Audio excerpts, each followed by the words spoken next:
My name is Henry Guggenheimer. I was born in Stuttgart, Germany, in 1928, and when I was about 9 months old, my parents moved to this small town called Esslingen. Esslingen is, by train, was about 20 minutes away, and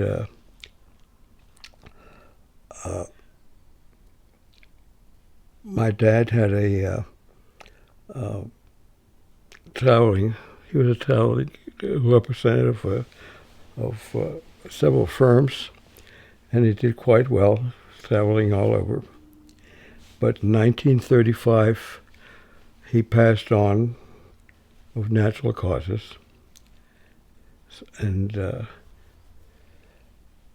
then my mother took over his job. Now, my dad was selling women's items, and she did quite better than he did because she was able to model it. But when she was gone, I had to be someplace. In Esslingen, there was a Jewish orphanage, and it was a large orphanage, a regional orphanage. It's called Waisenhaus, and there were approximately 78, 80 children there. And so because of the Nazi laws, I couldn't go to any public schools, or you probably know all about that. So the only way that I could go to school was at the Waisenhaus. And I got my early education there, and I still remember going whenever I went to school. There usually were some kids on the road. They called me Dirty Jew and threw things at me and so on. So when I felt the only friends I had were at the school, and they were my buddies. And I always felt that everybody else was a Nazi. I just felt that way because, and I still remember one time, even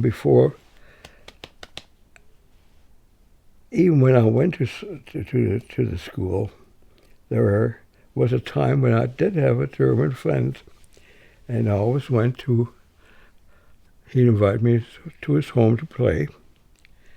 And one day, his dad came up to me and said, "Get out of this house, and don't you ever come back again." And I absolutely couldn't understand why he said that. I went home to Mama, had tears in my eyes, and see, what did I do wrong? And she tried to explain it to me, and it fortified my thoughts that everybody else was a Nazi. Well, anyhow,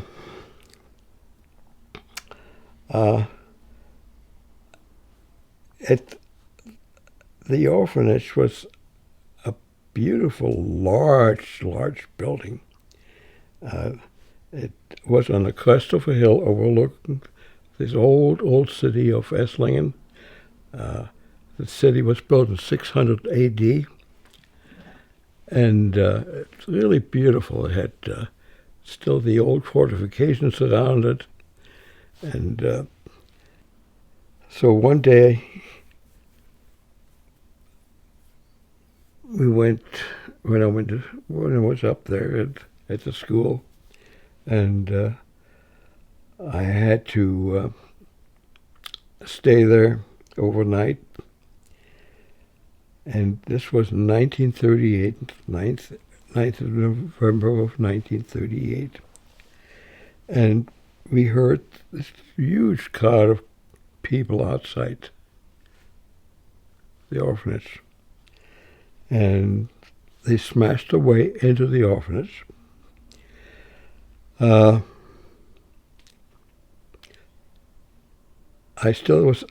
can still remember sitting at the dining room table, and we had soup, and somebody came up and ripped the cloth under the soup and spilled soup all over the kids and hot soup, and everybody was chased out into the courtyard. We had a little synagogue in the orphanage. They demolished the synagogue, threw all the religious paraphernalia into the courtyard, and made the kids, and also took a lot of the belongings of the kids, and they threw them out too. And they made the kids stand around this big pile, and it was set on fire. Naturally, some of the children were crying, and I can still remember somebody saying in that crowd, "If you don't stop crying, we're going to throw you in the fire." Well, you know how that went over. As we were standing on the couch and being beschimpft, like they say in German, and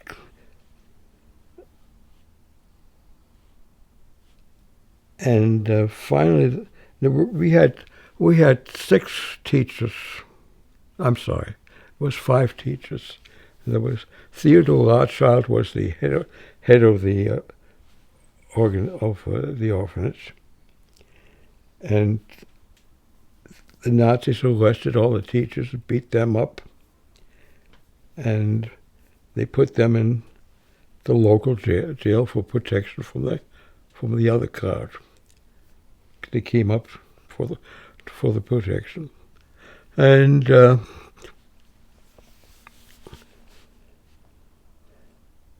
finally Theodore Rothschild was given time off to get back to the orphanage, and he made arrangements for the children to get to Stuttgart. And some of the kids had to walk all the way, good 4-hour walk, and some were picked up by cars and taken, and all these kids were taken in by the Jewish families in Stuttgart. Of the 78 orphans I found out, half of them were able to get out of Germany. The other ones never made it.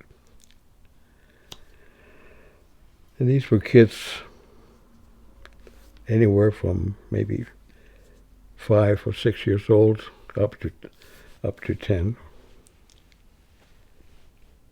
Well, anyhow, going back to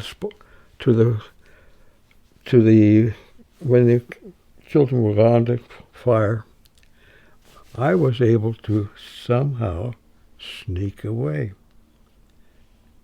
I don't know how I did it, but I happened to be on the edge of the couch, and somehow I don't know how I got away.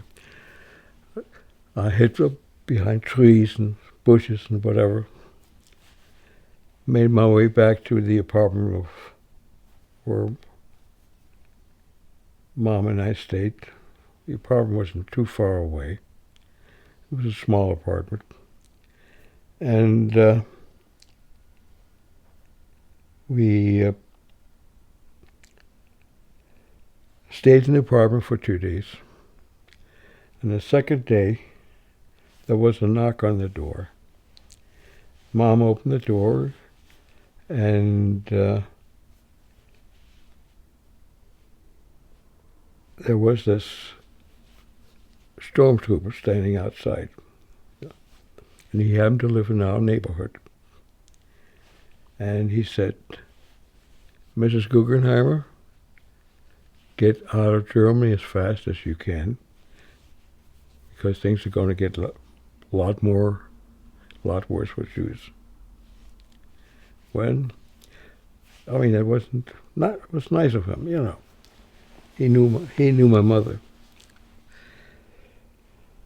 So, well, Mom had tried to get out of Germany before this. She had a cousin in Pittsburgh, Pennsylvania, who was a sponsor.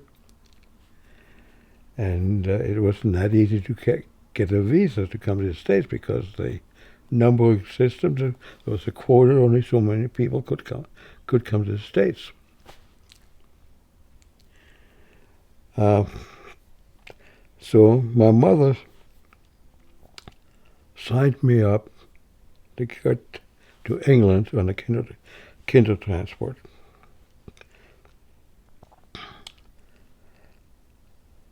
Two days before I was supposed to go, our visas came through. You still couldn't get out of Germany at that time. This was 1939 now. Just before the war broke out with Poland. 2 days before after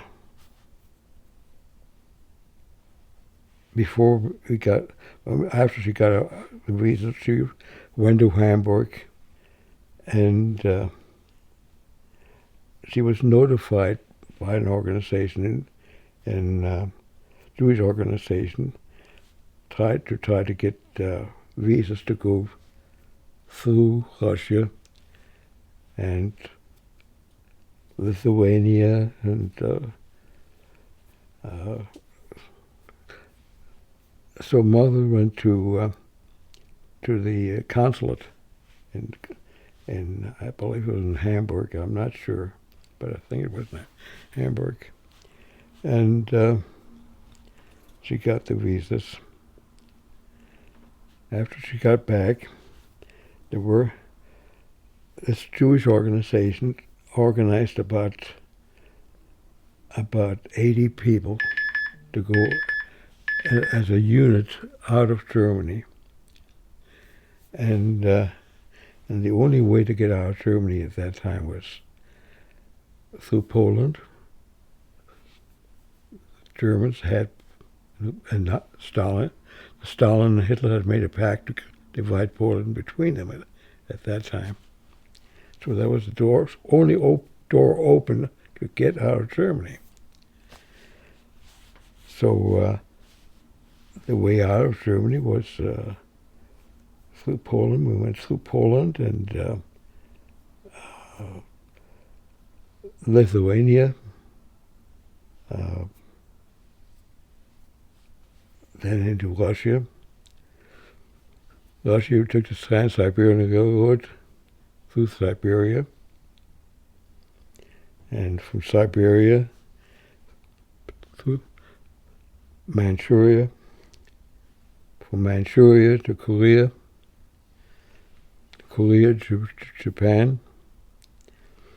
From Japan, we took a Japanese freighter to San Francisco. The whole trip took approximately 7 weeks. I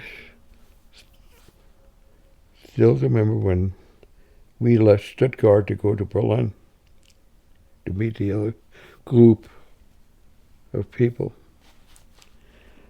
In the compartment that we sat in, this Nazi officer came in, and he sat in the compartment. He had no idea we were Jewish, because at that time, you didn't have to wear the Star of David yet. Star of David started in 1941. We left 1940. So, he started a conversation with my mother, and she gave him some kind of story. And finally he said, why don't you lay your head on my lap? It's a long trip to Berlin. And being 11 years old, I didn't know any better. I just put my head on his lap and slept all the way to Berlin. Now, Mom always said I was a German passport because I had blonde hair. And I looked like I should have belonged to the Hitler Youth. And so that was her excuse. Her telling me that I was a German passport.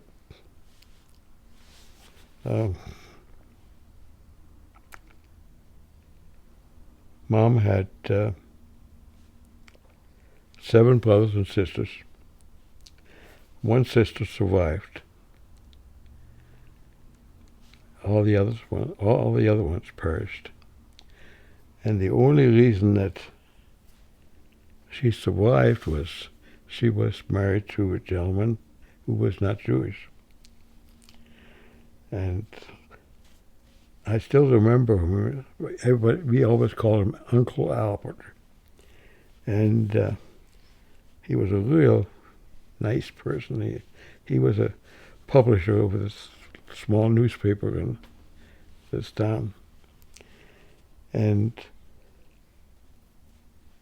I asked him later on after the war, how were we able to save Tante Rosa? He said, well, I hid her among my relatives. He says, I sent her away to this one town,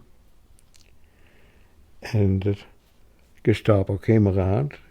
They wanted to know where my wife was, because they knew she was Jewish. And he said, well, I sent her to this particular city, and the city was bombed. I never heard from her again.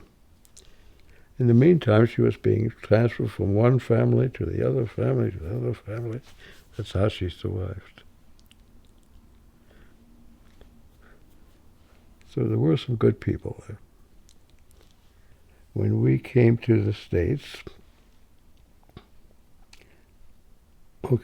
going back on the ship, going from Japan, from Yokohama to San Francisco, all these people we were supposed to be in second-class cabins. Well, they put us in the cargo hold. The women slept on one side, the men slept on the other side. In the middle, they set up picnic tables. That's where we ate. Basically, they fed us mostly fish and rice. And ever since then, I'm really not too fond of fish unless I like it. And when ship went to Honolulu, and they let everybody got shore leave except the Japanese crew. They wouldn't allow any Japanese crew off board. And the government must have known that something was going to happen, you know. Mm-hmm. This was 1940, and from Honolulu we went to Hilo, Hawaii, and there's a big limousines met us there. And this Jewish plantation owner met us and provided all kinds of stuff. Beach towels, bathing suits, food.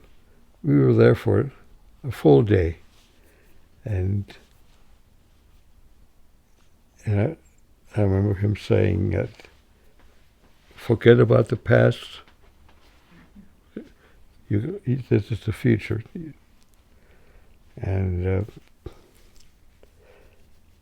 well, from Hilo, we went to San Francisco. We landed in San Francisco, and we were supposed to have landing money to go ashore. We didn't have any money. So my mother knew this family that she was acquainted with in San Francisco, they used to live in Esslingen. She was able to get a hold of them.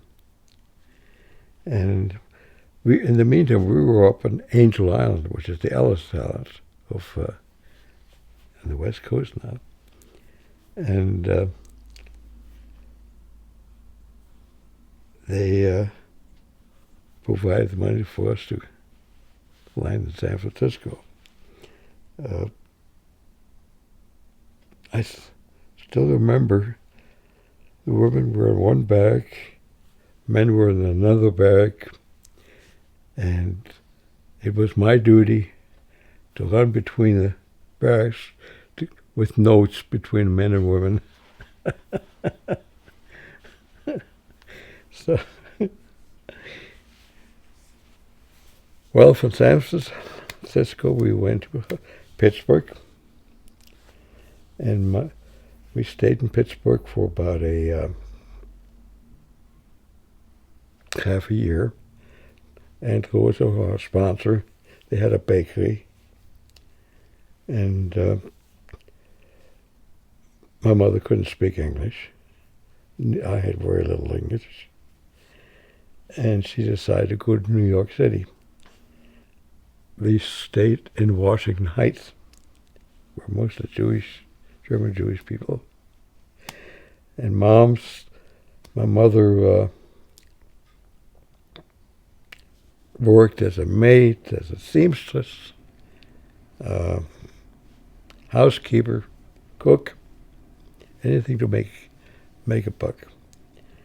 And I decided to make a little shoe shine box. I saw all these other kids by the subway entrance, when men came up or out, they had the shoe shine. So I thought, this is a good deal. And I made this little shoe shine box, and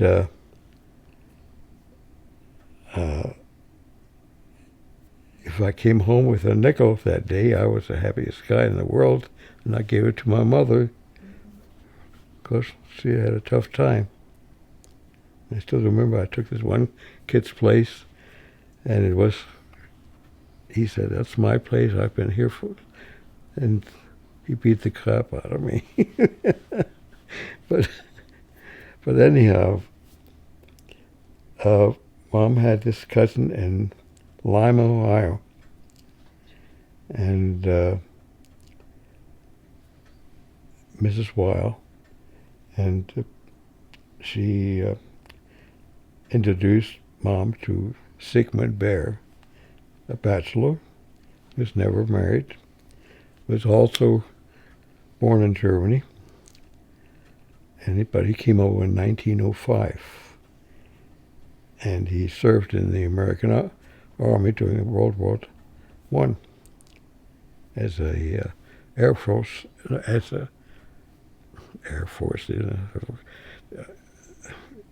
airplane mechanic. So that's how they met, and that's how we landed in Lima. My wife, I met when we went to the synagogue in Lima. They lived in Salina, Ohio. And we only saw each other maybe during the high holidays. They went there in Lima. Salina isn't that far from Lima, about an hour. And and we got acquainted. That's how we met.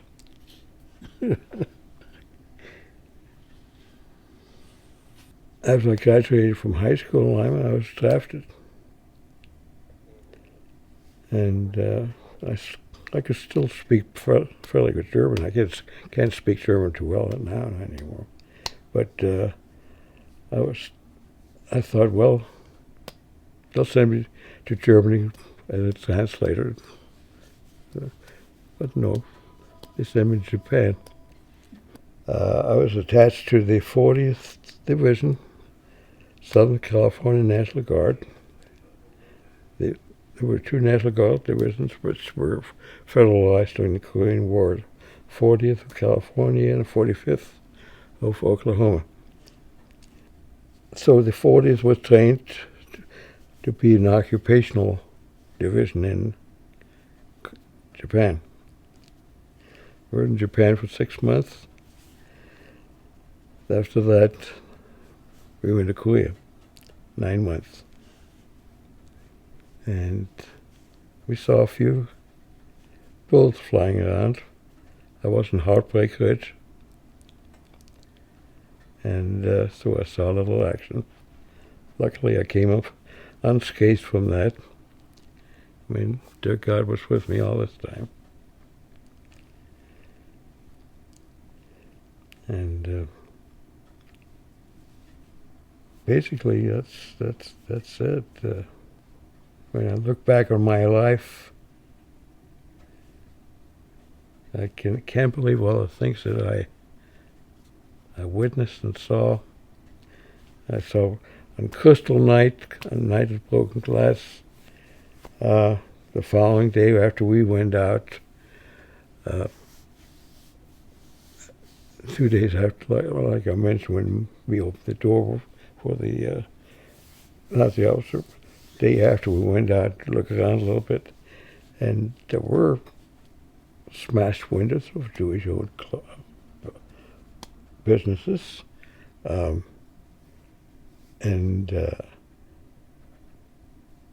I couldn't go to a park.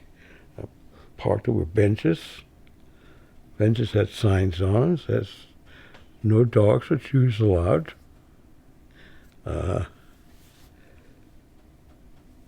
It was a different world. I mean, I couldn't go to see a movie. I couldn't go to a swimming pool. I couldn't, you know. Besides, my mom wouldn't let me anyhow. Yeah. My mother was a very strong-willed person. Yeah, she is. She went through a lot. She went through more than I did.